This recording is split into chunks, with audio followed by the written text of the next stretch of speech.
Des odeurs et des regards d'eau usée débordants sont le cauchemar des habitants de ce quartier racine de l'abattoir.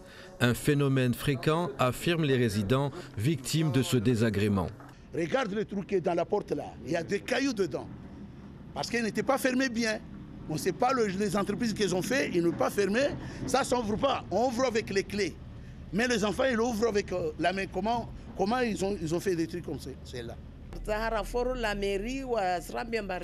On a demandé l'intervention de la mairie, mais elle nous redirige vers les syndicats des eaux et d'assainissement de Mayotte.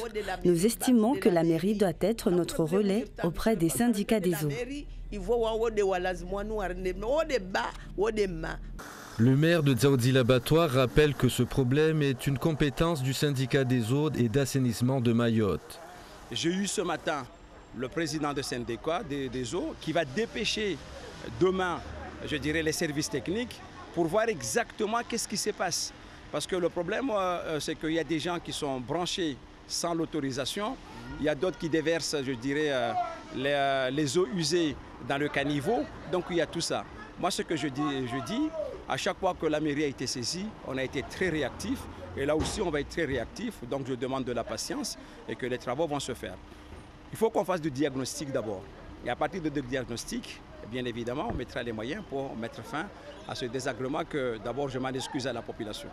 Plusieurs investissements sont prévus pour résorber les problèmes d'assainissement. Nous avons 250 logements qui vont commencer dès cette année et ces 250 logements doivent être raccordés dans une station d'épuration. Et cette station d'épuration, bien sûr, nous avons maîtrisé le foncier. Maintenant, les études techniques qui ont été faites, il reste justement la phase travaux à réaliser dans les plus brefs délais. Donc nous y travaillons pour la petite terre, pour que toute la petite terre justement puisse avoir une station d'épuration et justement éviter ce genre de désagréments. Des travaux de grande envergure comprenant une station d'épuration évaluée à une centaine de millions d'euros.